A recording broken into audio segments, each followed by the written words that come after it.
Depends for Men Undergarment Studios in Orange County, California. It's the Indispensable Thursday Show with Zabel and Dave. Mediocrity never goes out of style.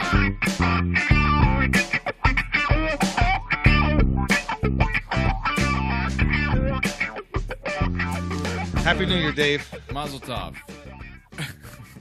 Clink. This is our spiced rum. This is our first show of 2016. Indeed it is. I had a very nice, enjoyable break. I Me really too. appreciated a couple weeks off of We're just work. going to hold it up. Oh, I was going to start drinking it. Okay. I was just going to give my little toast. Oh, okay. We did 50 shows last year. We're building our empire up slowly. Mm-hmm. I have people coming up to me to talk about the show. There was a conversation at a party where two people were arguing over our show, and I wasn't in the conversation. Oh, that's cool. Yeah. I like that. So I've had women throw their room keys at me. Mm-hmm. I mean, it was from a hospice care place. Oh, I went in nice. there, but I'd be careful. I just left the key there, and I. Well, here's to our first drink of the year. Here's to a prosperous year. Here we go. Mm-hmm. Oh, I haven't had that yet. I'm at a beer chaser. This is the Saint Croix rum that I picked up at Costco for the New Year's party. And we're also drinking the the Game of Thrones Golden Blonde Ale. It is very blonde. Like beer to me. It tastes like beer, but not bad beer. No, it's okay. It just tastes like generic beer out of a spigot that just has a white piece of paper with the word beer written over it. That's what it tastes like to me. Yeah. It doesn't taste like a good IPA that's like super hoppy and full-bodied and strong. I like it. So, Dave, do you ever have friends spend the night? Not your friends, your kids' friends? Not yet, thank God. Not yet. Okay. Well, I've learned now through our we're just starting. Like a few friends have slept over a few times. Our kids have they slept over? I'm not sure if my kids have slept over somewhere else yet. But you can tell a lot about people when their kids spend the night at your house. Oh, yeah. Especially the young ones. Mm-hmm. I guess Jacob's had a sleepover. My kids are just at the beginning of that age. So one of their friends came over to stay the night. And I'm going to, in case this is ever listened to, I'm just going to say he's a schnitzel mouth. I know we're explicit, but I'm not going to say what I really think. He stayed over a few weeks ago. Now, this kid, very defiant boy. The kind that causes trouble, and then all the kids start causing trouble with him. He's probably like a young Sable, which is why you probably were annoyed by him. So, I asked him very nicely. I was very patient. I asked him to brush his teeth. He flatly refused. He brushed for like 10 or 15 seconds, and he said, "That's what I do at home." And then, as he's back talking, I could see his mom in his face, like talking smack. And I was like, "Oh my God." I could envision, like, she's super cool, great, but you could tell she's like the sassy type that would get in your face just to get in your face to see if you would smack her or not. Right? Like, I dare you to smack me. I'm gonna say some stuff to your face. I'll bet you won't do it. Oh. Right? She sounds like a delight. Like, she's pretty cool. What about Dad? I've never met him. He's a firefighter, I guess. I don't know. So he plays poker and makes chili most of the time, about 90%. He's American. I think he's an American hero, but I've never met him. Or maybe he's also in the military. I don't know. Anyways, I wanted the kids to have fun, right? Who cares if the kids' teeth rot, right? My kids brush for their 2 minutes. Yeah. But so in the morning, 2 minutes? Yeah, 2 minutes every time. How many seconds is that per tooth? Did you break that down? Because they don't have that many teeth. Well, we have an app that shows you how long to spend on each section. There's an app for that? There's an app, yeah. I also wrote a little piano song for them. If they really get feisty, I'll play the piano for the same song for 2 minutes while they brush. Reminds me of that movie with the Woody Allen movie with Larry David called, it's not too well known of a one. What was it? He plays the Woody character in that, and whenever he washes his hands, he sings Happy Birthday, because that's how long you're supposed to wash your hands. So he sings it twice. Supposed to. Yeah, twice. Yeah, right? Twice. Yeah. So yeah, that was my kids know reminds me that of trick too. So in the morning, so he's got this Whatever toy. Works. That's the name of the movie. Oh, whatever works. He's got this toy, and with this toy, you pull the ripcord, and the ninja in the helicopter shoots off into the air at high speed. Mm-hmm. Now, we've gone to the park, and I have launched this thing like 25 feet. Yeah. So we have a general rule in the house is you don't fly it in the living room where you could break the TV, knock down the pictures, break the nice ukuleles I have hanging up, right?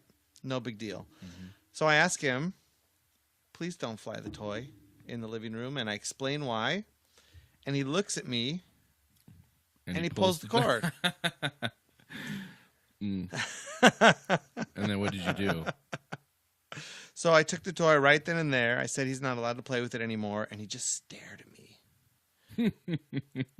He just stared at me, and I sent him back to breakfast. And then a few minutes later, I'm drinking my coffee, and I'm thinking, what a little schnitzel mouth. Can't wait till that kid gets out of here. I hope he never spends the night again. He comes up to me and gives me a hug, and he invites me to come over to his house to play. Uh-huh. Something new that he had gotten. Okay. Interesting. I was, wow. Wow, man. I was bastard. like, jeez. I'm going to try not to interface with the children when they come to stay the night. Yeah. I'm going to leave that to the wife. That's good policy for dads. Kids, man. Jeez. Mm-hmm. Oh, my. Well, you're going to have even more trouble when you have teenage girls coming over to stay the night. Yeah, especially when they're 16. They want to stay the night. Right? She'll be 16, going on 17, asking you what to do. Your dad is staring at me. I would not stare at them. Not blatantly, No, anyways. No, I'm pretty good at looking at female body parts without them. Like sometimes I'll try to do it blatantly. Like I'll look at, like here, here's a pencil. If you have a woman who's at a desk, she keeps bending over the desk. Because males cannot control their eyes. They will go right down. I don't care if she's 87. Right. If she bends down, your eyes are going to go right down to her Cleavage. Yeah. So sometimes I'll be like I'll pretend like I'm looking at the pencil, but I'm actually looking right at your face, and they'll think I'm looking at the pencil. I'll be like, I'm staring right at their. Just to see if I can get away with it. It's kind of fun. I think the trick these days is to just pick up your phone. Sure, yeah, you could look over the phone. Right? Mm-hmm. Mm-hmm. Yeah. That's like a little life hack for you. I had another one earlier, but I didn't write it down. I hope it just comes up in conversation.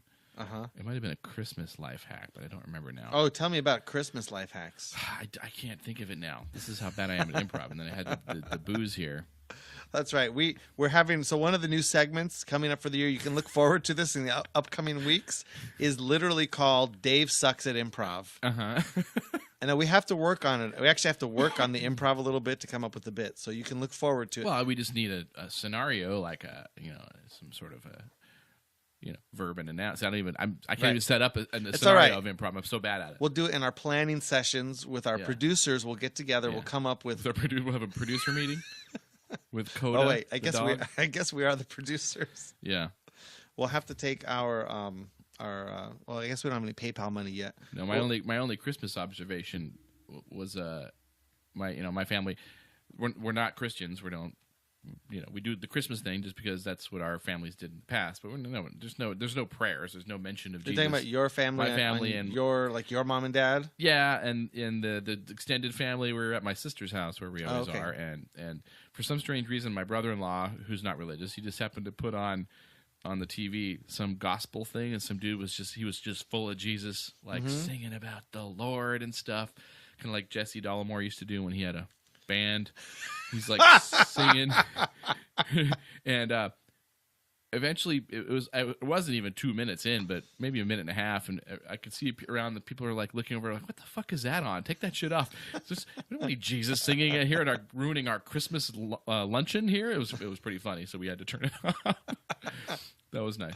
And then I got to do the Jewish tradition of Christmas, which is going out for Chinese food.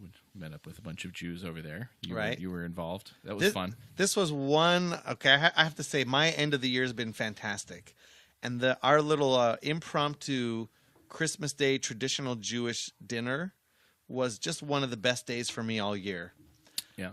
we decided we were not going to go visit my mom. She doesn't have the day off before or after, and it's a lot of driving to go out to Bakersfield. 5 hours in the car to hang out in an apartment sucks. So I told her, sorry, we're not going to make it. See you next year. Did you tell her, bitch, don't kill my vibe? No. Bitch, don't kill my vibe. Good, okay. No, I don't. She would have killed your vibe if you had to go out there, so I guess you didn't need to say that. She wasn't killing your vibe. I don't speak that way to my mother. Good. Even if I don't speak to her that often, when I do speak to her, I don't speak that way to her. So, That's good. So That's a term of endearment, bitch. Yeah, so I start calling up a bunch of people, and we had 17 people come out to dinner, sort of last minute, for this fantastic they Chinese you were dinner. Paying.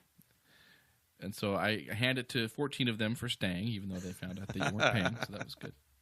It was great. And then, I don't know if you noticed, but 5 other people showed up later, sort of when we were done. Yeah, yeah. Who would have been there earlier if anyways, there was some other plans. So that That's just cool. Sort of made my week. Food was good. The first time I've ever went through an entire Chinese food meal all the way, like, it was like big meal. Lazy Susan was like zipping around. No soy sauce. They never put any out.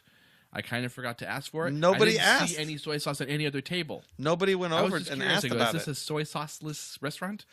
And I was looking, and I didn't see anybody with soy sauce. So I didn't bother asking, and I just powered through it. That was Right? weird. First time ever. You and our token black friend were both asking about it, but nobody got up. You know, so here's the There thing was with a black person there? Yeah. Oh, yes. Yeah. Okay. Okay. He was sitting next to me. That's great.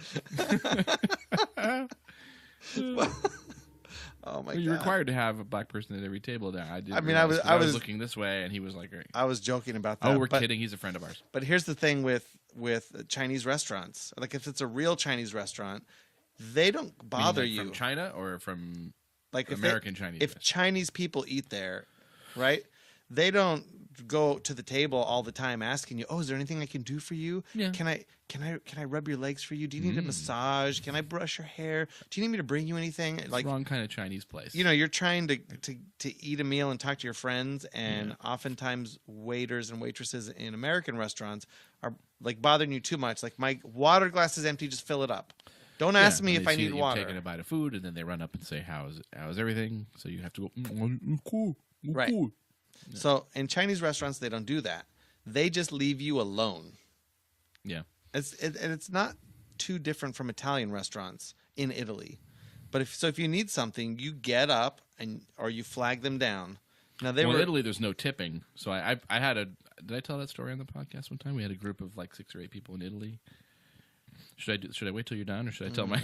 Yeah, let me finish the Chinese thing. Tell me, get back to me, Italy. So Americans just don't. We're not used to this. We just don't know. When you want some attention in the Chinese restaurant, you wave them down. You see them walking, you wave your hand. Or I had to get up for something. I got up, I walked over, and I asked them, you know, can you do this? Can you do that? We're ready for this. Yeah. Thank you for doing that. I just sat. I wasn't that hungry, so I'm just like, I'm going to pass a fist here. I'm passive observer here. I'm passive eater. I'm just going to sit here and see whatever comes, and I'm just going to eat it off my plate. Well, you got to eat everything except the thing you ordered, right? The beef and broccoli. Yeah. It was a pretty fantastic place. It was good. It was really good. I'd go back there. It's in Fountain Valley. We will be going back there. That's right. Excellent. Yeah. So in Italy, I was there with a group of 5 or maybe 4 or 5 people. I forget.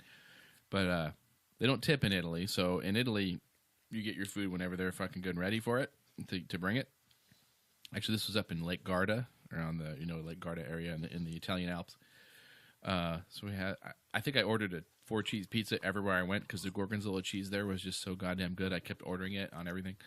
So we're sitting there, and we're finished, and 10 minutes, 20 minutes, 30 minutes, 40 minutes goes by. It's like getting near an hour. No one's even like they're not making eye contact with us. We're like, what the fuck?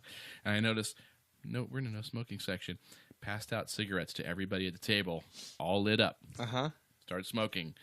Then they came over. Hey, can you bring the check over? So finally got the check after everybody had to light up a cigarette. So nobody schooled you in Italy either. No. That's the thing. In Italy, you can hang out there all day. You can be there for hours. They're not only are they not going to bother you, they're not going to kick you out. Yeah, okay. You take a seat at a I loved restaurant. Italy. I thought it Yeah, was you phenomenal. take a seat in a restaurant in Italy. You sort of own that for the duration. Now, if they're really busy, they may very politely ask, if you're Scusi, signore. if you're done, would you mind if I could get somebody else here? Mm-hmm. But that's about it. Okay. I sniffed right to the microphone. That's great. Good pod. Good pod right pod. there. So what do you want to talk about? Oh man, well I don't want to just show. reminisce on the end of the year, but normally normally we show up. We've got a half-ass show because we don't do any show prep or anything. And I said we have 2 weeks off. I am gonna prep the shit out of this. You're gonna have a full ass of a show today. But I didn't do anything. You did so nothing. It's still the same half-ass right, show. Good. We can't break our mediocreness. Right. But I just want to say that I was able to have, since I stayed home for my vacation. I'm just looking at the camera. Oh, I thought there was, I thought somebody had come in. I thought maybe there was a The fly. camera's taped to say, yeah, B came in. A giant you have a bee problem was here. right behind me. Ah! Camera's taped to your mic stand, so you're getting. So we didn't leave town for my vacation. I sort of stayed home. I got 10 hours of sleep every day on vacation. There was a rule in my house. I said, I will not get out of bed before 9 a.m. DWD, don't wake daddy. for anything. You Don't just bother me. put that on the Don't door. call me. Don't ask me. Mhm. If you can do it quietly, you can get up and do whatever you want. Yeah. That's how it works. And then I had just a kick-ass New Year's Eve party. Yeah. I was there.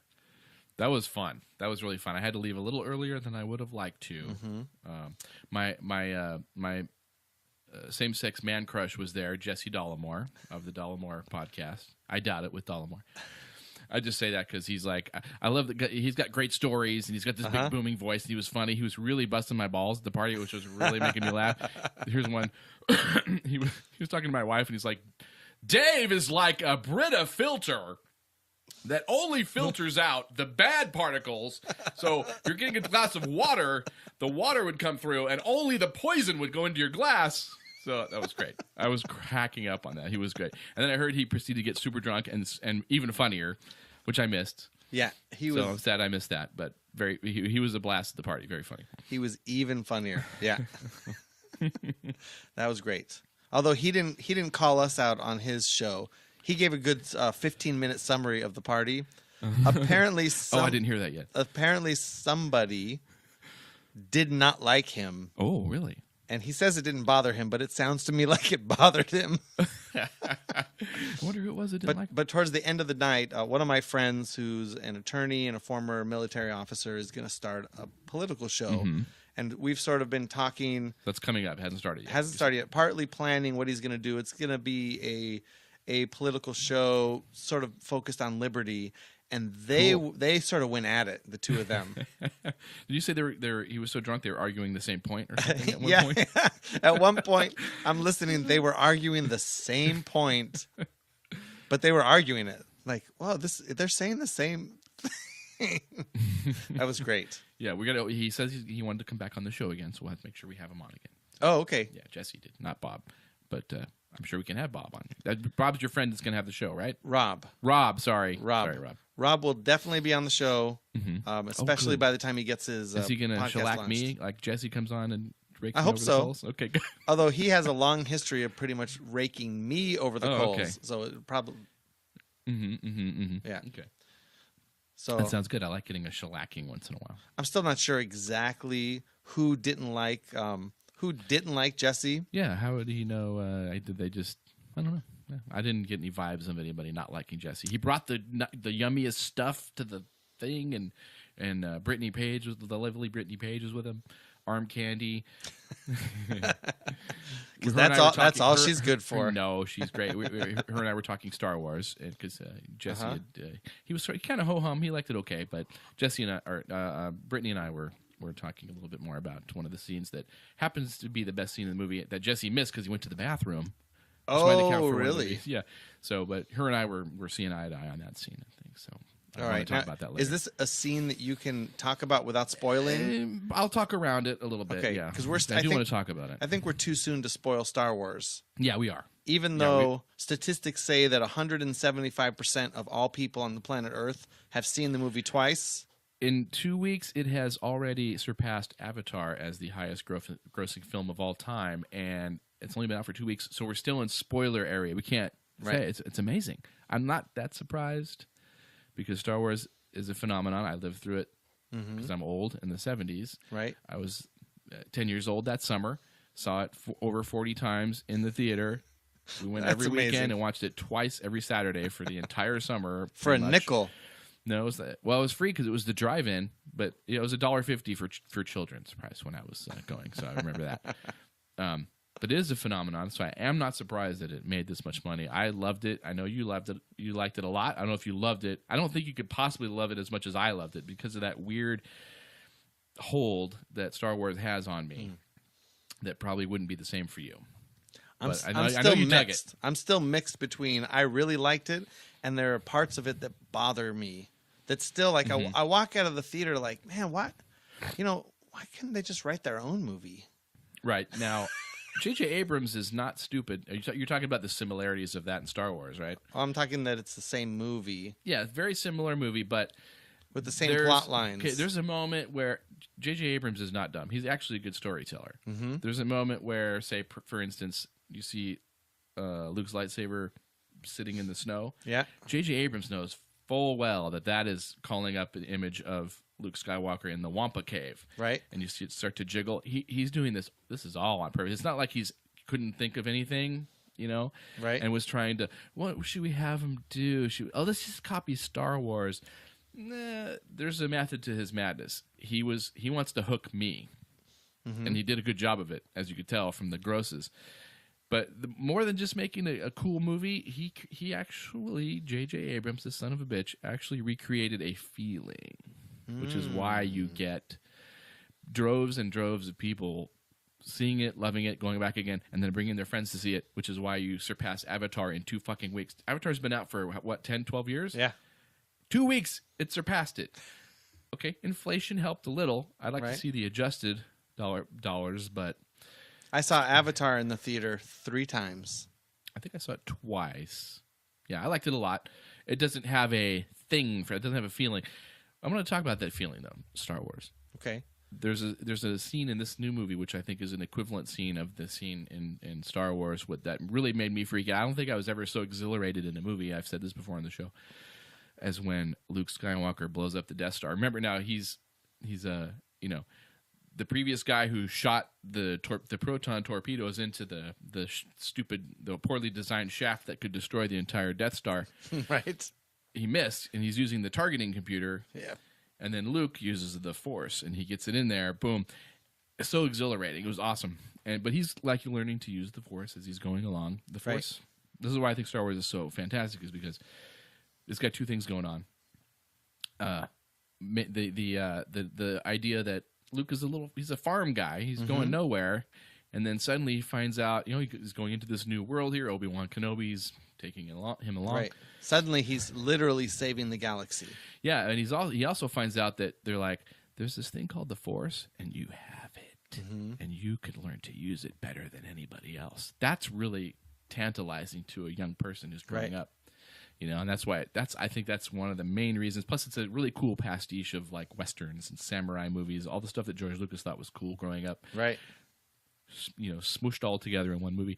And Star Wars was the first one kind of when you have big space things going on. It used to be all clean and like Star Trek-y, and everyone used to be wearing their cleanly leotard clothes, their gray leotard. Everyone has the same thing, and they're all kind of the same. This one was kind of dirty. Han Solo, the Millennium Falcon is like dirty. There's like shit piled everywhere in there. It's like a 1977 GMC. Yeah, it looks like someone lives in there, which they do live. Yeah, they do live there. It's dirty, and all the weird aliens walking around. And Han Solo's like a cool gunslinger. He had the blaster is slung down low. Yep. It was just so fucking cool. This cool, like it was like Tarantino-esque, taking a lot of stuff and smooshing it into one thing that's totally new, and it played for over a year in the theater. People freaked out, as you can see, and people are freaking out again. J.J. Abrams caught that again. Yeah, it's pretty close. There's a lot of similarities to Star Wars, obviously. Well, but it's all intentional. He knows what he's doing. He's like, yeah, we're gonna echo the first movie, and then we're gonna go off on some other tangents. Well, But you hooked me. And my feeling was after I saw it the first time, I was like, okay, that was the same movie but new. It was like the same. It was episode 4, all the same plot lines, like lots of callbacks. And I think I can share one of my favorite scenes without spoiling anything. Mm-hmm. But I also felt like, okay, hey, we're going to go back to this one because this is the good one, and we're going to start from here and get better. I think so. Rather than, hey, let's go back to Jar Jar and explain away all of these episodes, which, episode 1, episode 2, episode 3, I think each of those are excellent movies. You're talking the Attack of the Clones ones and Phantom Menace. Okay. Yeah, I get a little confused when someone says 1, 2, and 3 because to me 1, 2, and 3 is the original. Yeah, the first one is episode 4. Yeah. But episode 1, The Phantom Menace, episode 2, Attack of the Clones, episode 3, The Revenge of Smith. I think each of those would be an excellent movie all by itself if it wasn't Star Wars. Mm-hmm. Because Star Wars is so big and so it looms so large in our mind and in our feelings that we hold Star Wars films to a higher standard. Yeah. So I felt like The Force Awakens is for my kids, they're never going to go back and watch the other Star Wars movies again. Yeah, they will when they get older. Yes. Ever. Well, why would they ever go back? Again, well, if they're kind of a film geek, they would. I watch Buster Keaton movies. So I bet one of them will. I can't think of which one. Maybe the oldest one. He might be into that. Yeah. Go on. So with this movie, I feel like there's a whole new generation. Like my kids will grow up watching the new stuff with the new characters. Yeah, that's cool. And they're not going to care. They'll go back to watch the original, at least the 3 that we tell them to watch. Right. So when they go back and they watch A New Hope, the original Star Wars, they're going to go, "Hey, that's just like A Force Awakens." Right. Yeah. And I really appreciate the multiple levels of the title and story and lots of the callbacks. So I was thinking back, the movie does lots of things that I really like. And one of the scenes I really loved is how the main character, Rey, that's not a spoiler because that's in the trailer. Sure. She, you really get her as a person, as sort of as an innocent, as somebody who wants to stand up for justice. She wants things to be fair, but she's also playful. So I love when she's eating her little meal that she had to, earn in a certain way. And she puts on the old Rebel helmet from the X-Wing fighters, right? Like, that could have been Luke's. Who knows? Right. She is a good character. There's a lot of texture to her.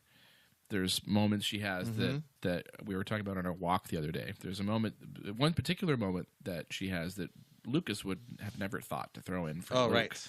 The moment where she looks. It's just a real quick scene. I'm not going to say exactly what it is, but she's doing some mundane task, and she looks over and sees something that makes her realize that's my future, and I'm never going to achieve what I want. It's a great little moment, really great.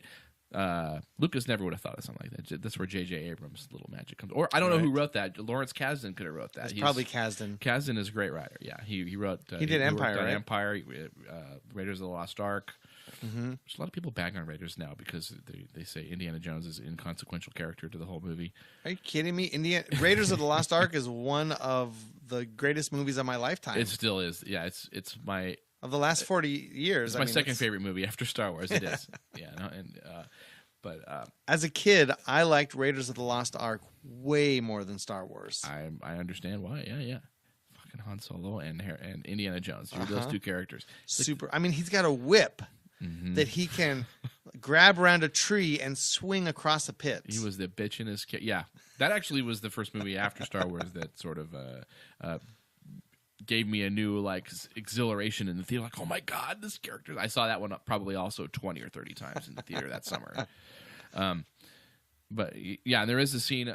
I want you to watch your younger fellas when you guys start watching Star Wars. I want you to see. I'll talk to your oldest one the scene where there's a mano-a-mano scene between Rey, the hero, and the villain, and it is so well done and drawn out.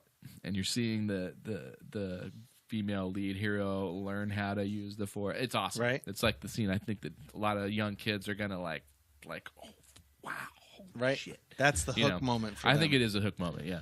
So really well done. So can you explain to me from a film creation perspective, how is it that this movie can get both men and women interested and the younger and older people? Like why how can we be interested in the same movie as 20-year-olds? Exactly. I said it before. He recreated a feeling. Star Wars had a feeling. And it's also a mythological. George Lucas was really conscious of when he wrote Star Wars. He was going through archetypal images and archetypal characters, and he was a devotee of Joseph Campbell, who's a professor of mythology. Super interesting guy. There's this. You could probably find him on YouTube. The Power of Myth. If you watch those interviews that he did with Bill Moyers in the '80s before he died, there's a little bit of talk on Star Wars and that. But the whole thing's great. There's 6 parts. Fantastic. Okay. Highly recommend. Power of Myth. Power of Myth. Joseph Campbell. I'm going to get out my show notes pencil right here. They're really great.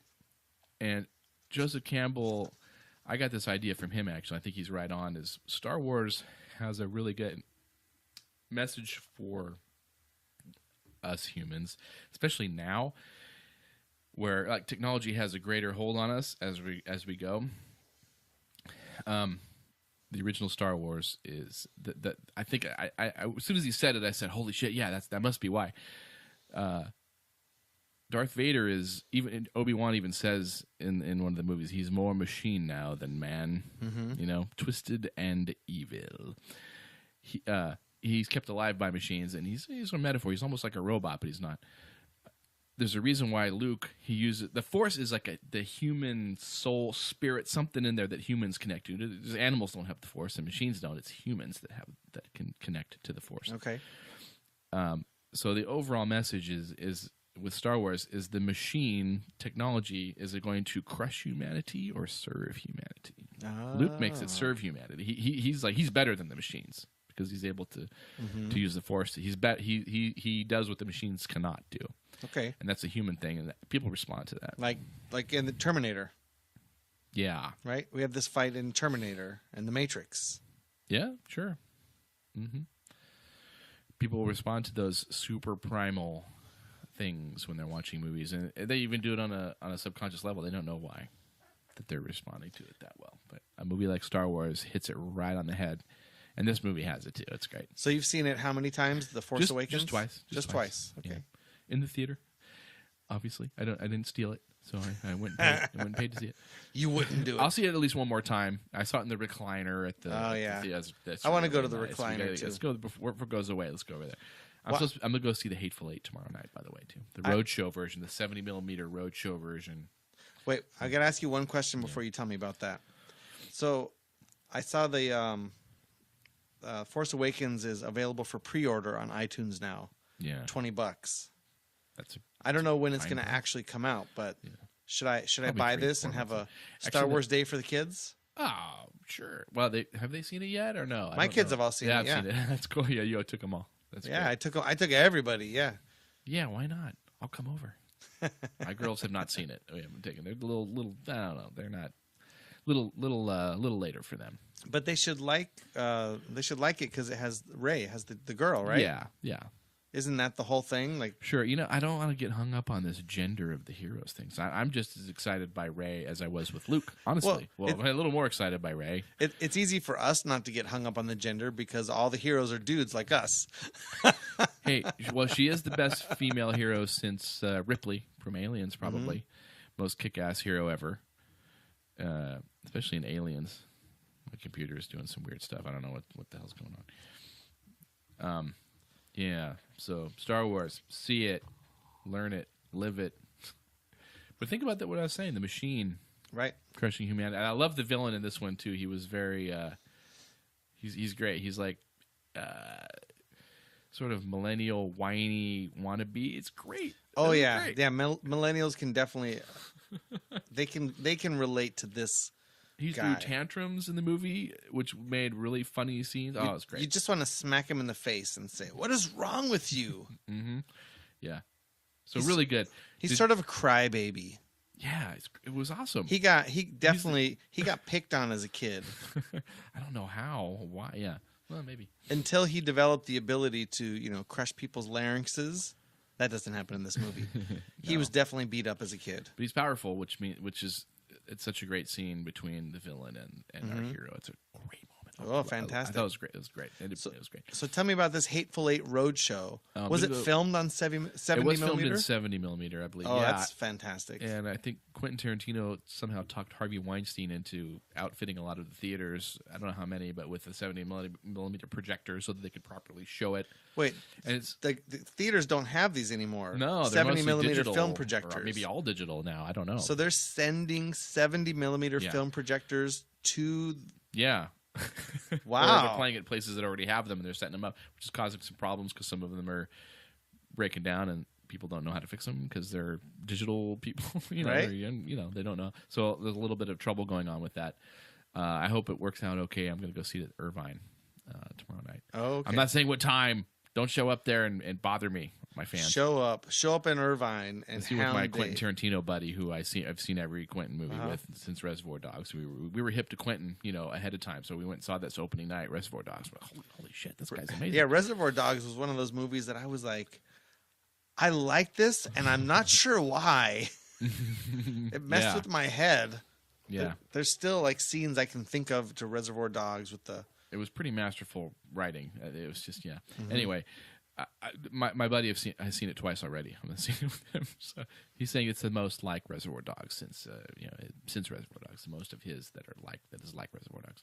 But why did they do it on film? Why did they shoot on film? Quentin Tarantino is a old school film geek. He just wanted to old go school. He wants to. What he's doing is recreating the days where you'd go to see something like Paint Your Wagon, one of these big 3 hour. This movie's over 3 hours, I think, or maybe high into the twos. He said, "What's the most difficult way we could film this?" Yeah, but you'd go to something like that, and you'd see.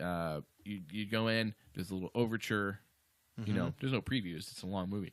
There's an overture going on, and then the curtains open, which I don't think there's any curtains in this theater that I'm going to, but the curtains open. The movie goes. There's an intermission. There's a 12-minute intermission halfway through, and the music starts up. It's like an evening out at the theater, but it's a movie. So he wanted to recreate that feeling. Wow, that sounds great. Yeah, I've heard nothing but good about the movies, getting good reviews. But I wanted to also talk before we go about The Big Short. But what do you want to say? Actually, I like Tarantino movies, but it's too bad that this is a Tarantino movie because I can't take my wife to it. She won't go to She's not interested in any movies that have any kind of like. I think she fell asleep during Kill Bill. Really? I don't think she's a Pulp Fiction fan. Although I might have seen that movie 25 times. Yeah. This beer, generic beer, is so good. This is Game of Thrones beer, man. So there was I had a random thought. Did you ever watch I think it was the 1987 or 1989 Batman? With the really good one, the first superhero movie that came out that was like, whoa. With Michael Keaton, you mean? And Jack Nicholson. Yeah, that was around 89. I mean, Jack Nicholson is a fantastic psycho actor. Like when he plays a psychotic person, he's brilliant. Well, and Johnny, Force Awakens was the first movie I've seen where I really I hearkened back to the Joker. Oh, okay. I thought it was the crazy guy was that good. Okay, good. Yeah, Jack was really great in that one. That was fun. That actually kind of did maybe sort of kindle the fire for the new breed of superhero movies. That was the one. Yeah, Tim Burton can be thanked for that. Yeah, that was a good one. I liked it. I like the sequels are pretty good too. Batman Returns. I have a copy of that one. It was my first VHS tape I ever bought for myself. Was it the pan and scan version or the letterbox version? Trick question. Batman was photographed in the full frame 1.33 and it was matted in the theater. So if you guys had a letterbox version, you really didn't add anything to your experience. Film geek alert. I didn't know that. Wow. I definitely got the widescreen, but only because I thought that's how it was supposed to be. That's the way the cinematographer would have framed things, but they actually shot it with an open frame, like where the picture was probably a square, basically, and then they would mat it, meaning they would put it right, so to make it fit on the widescreen in the cinema. Yeah. It was Oh, so it was- interesting. aspect ratio of 1.85 to 1, meaning 1.85 times as wide as it is tall. So I was getting my mouse ready. Oh, Because we've been talking quite a long time without giving the listeners a chance to chime in. who do we got? Who do we got in there? So, well, if you're not on the live stream listening to us and in the chat room, now if you are in the chat room like Growly Bear is, you can just say hi and tell us what you think. But if you'd like to chime in, you can give us a call at 657-206-0777. now. That's Why'd you just make? to leave a voicemail though. Yeah, leave us a voicemail. Well, if we like you, we can always bring you on the show. Mm-hmm. We do have some guests coming up. My friend Perry is going to come and do some more comedy with us. Apparently, he was a hit. Perry was. Right? Oh, good. I mean, look at all the downloads we got. Yeah, he was on our 50th show, and it's kicking ass on the downloads. Thanks everybody, and thanks Perry. So for the live show, Perry's fun. I got to sing on stage with Perry in your living room, but it was a stage, and he's fun. He knows that guy's has an encyclopedic knowledge of like every song. he's a hoot. Yeah. So we're gonna set up when Perry comes. We're gonna set up a 4-camera setup with a switcher, which you're gonna have to be in charge of. Oh, that's good. And Perry and I will do some music on the live stream before we record the show. Okay. And then I don't know whether he's going to stay or not. He hasn't decided. But Okay, we'll I'm sure he'll be having so much fun. He'll just want to stay. we'll figure out the logistics of that for the next couple of weeks. Because Okay. because Perry has a lot of comedy songs, parody songs that he would like to sing. So he did live because he's sort of nervous to record this.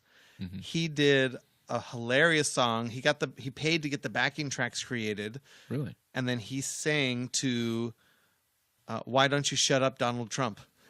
It was very funny. Why don't you shut up, Donald Trump? Yeah, he's got a good. That guy can write a song parody. He's very good. I like it. His writing I skills are should good. aspire to be as good as Perry is at the song parodies. If you could write as well as him, and you and I work well together, we could come up with more stuff. Mm-hmm. Now, the stuff that we have worked on, though, is We have our own Trump parody song, by the way, Right. but totally different tack. But our stuff is going to be available in the next couple of weeks on iTunes. Yeah, we're putting together a best of album. We're gonna So that'd be a good way to support the show because we'll put it on iTunes. You can, it'll be a couple of bucks, but if you buy it, I helps think keep we're the going to target lights, for lights on in the studio, like this beautiful incandescent orange light bulb that's on me right now. $3.99, right? That's what our target's going to be. Yeah, something like that. So we've already met over the break. Do So you like the album cover? Do you want to go with that one? yeah, let's go with that Okay. album cover. I have to finish going through the tracks, all 10 tracks, finalizing them, doing a little more editing and mixing. We'll upload them. Then we got to get your credit card to pay CD Baby, and you'll be able to listen to our best of on Spotify. Yeah. RDO shut down now, but everywhere that you listen to music, you'll be able to buy on iTunes, Yeah. and hopefully we'll make enough money from sales to pay for the cost of putting it on iTunes. That would be great. Yeah. Right? That's a great goal. So we'll let you know more about that in a couple weeks. Bitch, don't kill my vibe. And We if should you play that before we go out. We'll put okay that on. at the end of the show on the Make live sure. stream or on during the Whatever, recording? even during whatever. Okay, I want to hear whatever. "Bitch, Don't Kill My Vibe." Got it. So, if you, in the meanwhile, until our best of album 2015 comes out, if you want to support the show, you're going to Amazon to buy stuff anyways. The holidays are over. You're back in the know you spending are. mood. You go to theindispensable.show.com. You click on the big Amazon button. I redesigned the website and I made the Amazon button bigger Yeah. and more prominent. Mhm. Click on that and then buy your stuff. Yeah, it doesn't cost you anything extra. They just send us a little kickback from what you bought. Right? And someday the Amazon account will have more in there than what I have spent. I know of at least one other person that bought something there. Oh, other good. than you. Good. Thanks, Kent. All right, Kent. Kent, I'd like you to And come. Todd. Kent, I'd like you to come and be on the show next time that you're in. We'll do a little music. Yeah, we'll have him sit in on some movie talk because he actually is a pretty interesting fella in the area of film theory. He graduated from USC with a film theory degree, and he's very insightful on some of these. and he movies. He can play some Pink Floyd on guitar. He can. He plays the banjo as well. So we'll do a little jam. Mm. All right. So Kent, I'm calling you Sounds out. good. I need you He here. doesn't listen, but he does buy stuff on our Amazon store. I need you here in the studio, Kent. We're going to send you this episode on a Wednesday night to come do a show on our live stream and join us for a recording. Cool. I guess this is just nothing but a movie show. We're already 44 minutes in. Oh, man. Do you have any issues? Because I did want to talk about The Big Short, but I guess I could wait till next week. I don't know. Well, let's put The Big Short for next week so we Okay. have a movie to talk about. Okay. Because I might only see Star Wars between now and then. Yeah. Although I did watch Hot Fuzz on Netflix. Hot Fuzz is a damn fine film. And that is now... Kent could probably school us on Hot Fuzz. He loves it. He's a big fan of Simon Pegg and Nick Frost. And Hot Fuzz has risen to the top of my movie list of, hey, here's a bunch of movies I really think are hilarious, like Manhattan. And Hot Fuzz is one of those. good. I only saw that once, and I remember liking it, but I should probably get. I'm almost burping, half burping there. I should probably give it another try because I think I'll enjoy it on a second viewing. All right, even more. That'll be good. So Yeah. tell me about your issue. We could go another issue? 5 minutes. Let's go another 5 minutes. What issue? And now I forgot. I don't know. Oh, I thought you had some issues. No, I just want to talk about The Big Short, but that could take a little bit longer because I have some bullet points to go through. Now, should I watch this movie before we talk about it? Yeah, it would help. All right, The Big Big Short. It's about the housing bust and who lost and who gained from it. Okay. Oh, We had Gordon Miller from Cinema Centuries come in Right. a few weeks before. Gordon was great. And he's great. I think I disagree with him a little bit on this film, so he didn't really like it. I enjoyed it, and I'll tell you why. And Okay. we'll get into it. Well, I will. Do you have any news items, maybe? Because Well, I aspire to watch the movie before next week, The Yeah. Big Short. And, well, I guess all my news, I sort of checked out at the end of December. I went on vacation both in my head and in reality. So other than following a little bit of Donald Trump news, I think it's interesting that Donald Trump's strategy is so different. It's almost like Trump is playing a different game than everybody else in the Republican race. yeah, He decided those guys are they're gonna do their thing, and I'm just gonna do something different, and it's gonna win. And it's appalling, but it just might win, or at least get him. They're going to be forced to give him the nomination for the Republican Party. I'm not as scared of him as everybody else seems to be. I know Jesse's really just he's and you possibly are pretty disgusted with him. well, I don't like the way Donald Trump approaches anything. I know he speaks down to the dumbest among us, The dumbest Right. among us. which sort of brings everybody up to an equal level, right? Because even the least educated, the people with the most radical views can be brought in on the same page. I don't see how we don't suffer as a country if Donald Trump does what he's saying. You mean, and you do mean suffer more than we would if, say, Hillary Clinton is president? Because that's the only other option, probably. Is will he be better or worse than Hillary Clinton, or the same? I don't think it'll be any worse, or maybe the same. I think he'll be just as incompetent as she will, Can't be worse than or Obama. it can't be worse than additional taxation on the poor. Yeah. What? Huh? Obamacare. Right. It's just a horrible taxation on the poor. Obamacare is retarded and should be repealed. They won't replace it with anything good because no one will ever bother trying to figure out why the prices are high. That was the only problem. And by the way. healthcare Go on tangent real quick. The only problem we ever had with healthcare in America was it was too expensive. Right. That was why poor people couldn't get it. And It's too prices expensive. won't go down if Obamacare is repealed. No, not necessarily, because it goes back to whatever we had before, which was causing prices to rise. But someday, can we do a whole show on that? I don't know. Yeah. No one's ever going to address the actual problems of why the healthcare costs are high. So we're all fucked, and whatever. I rely on the fact that a lot of people know Donald Trump personally.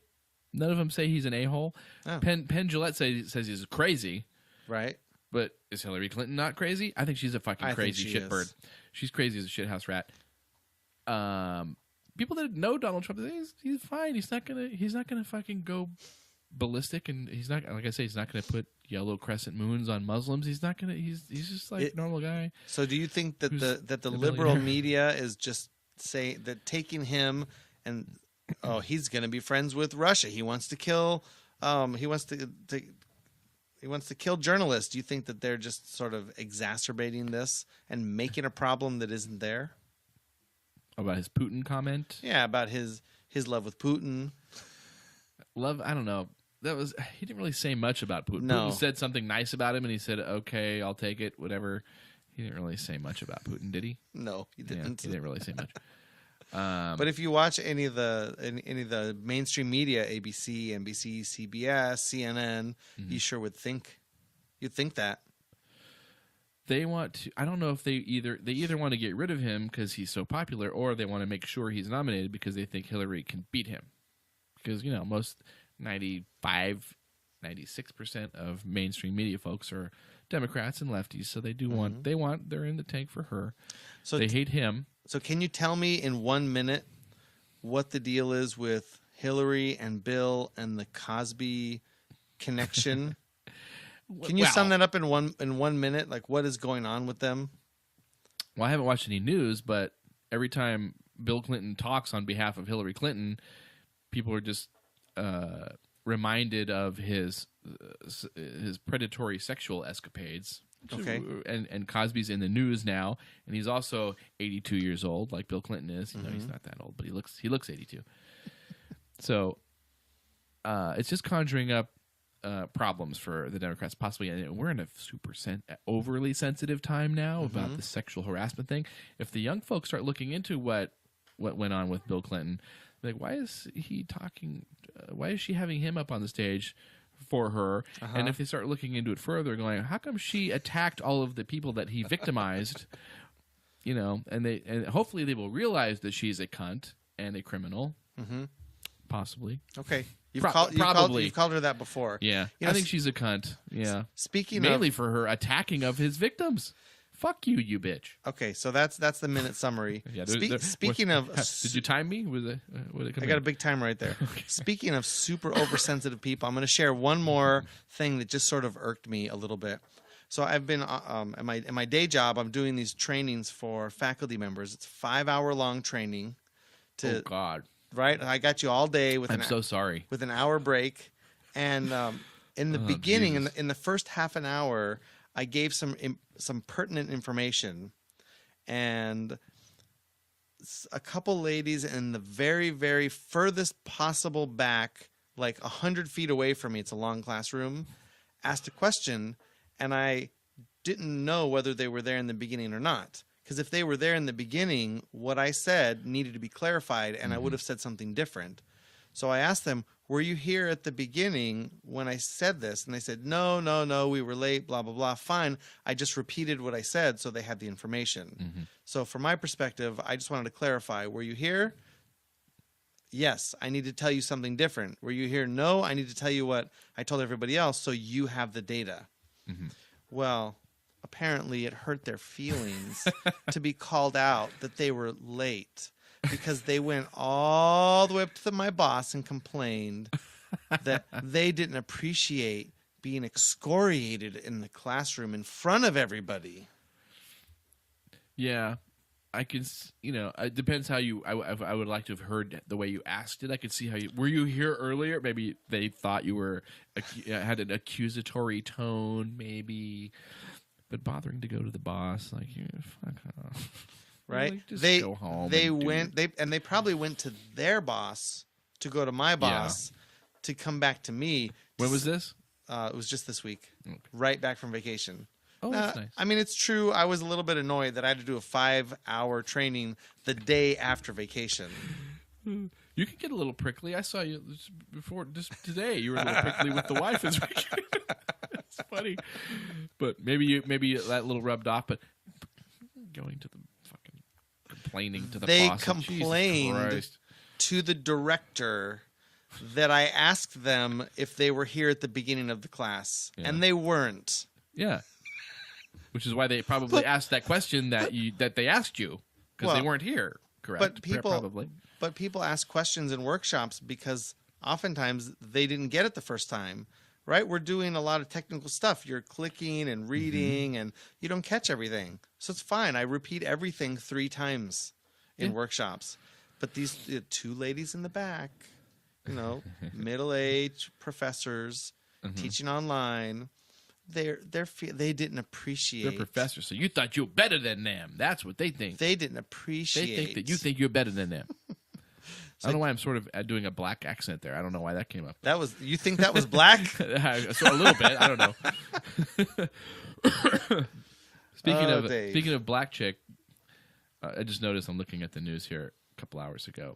The trooper in the Sandra Bland traffic stop was indicted and fired. Remember Sandra Bland? Oh yeah, she was the chick that gave him like low level amount of lip, and he was a complete fucking asshole. Yeah. The officer, Yeah. total dick.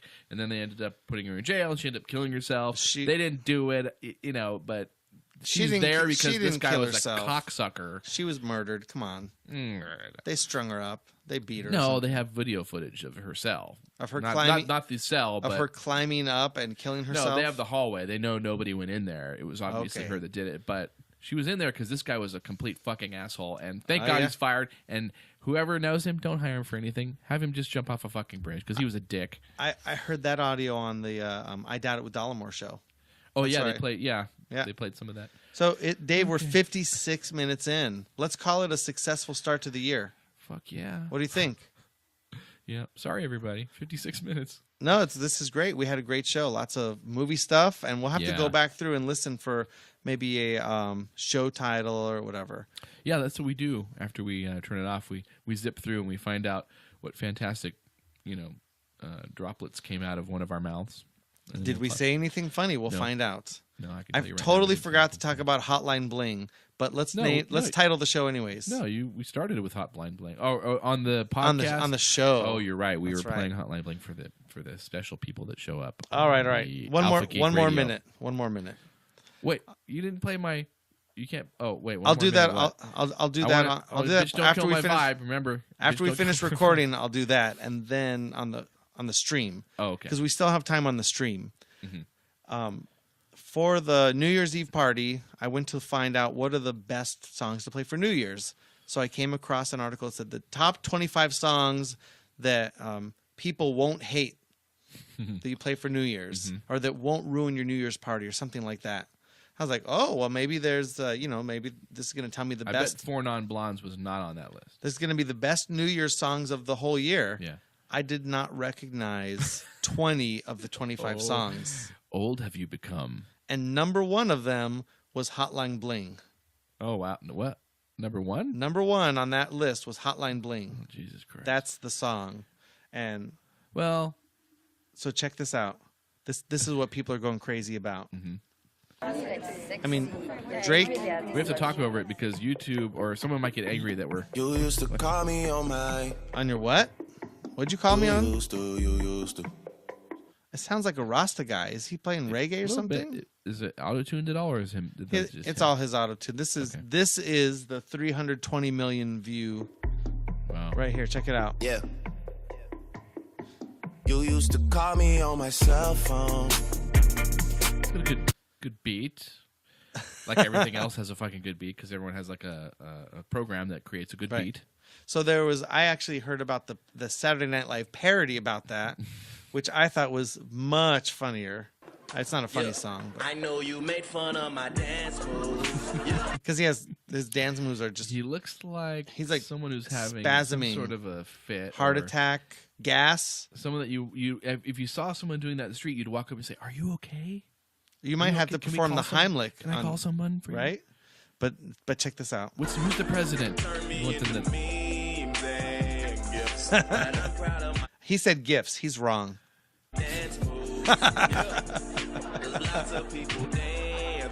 Who dances like this?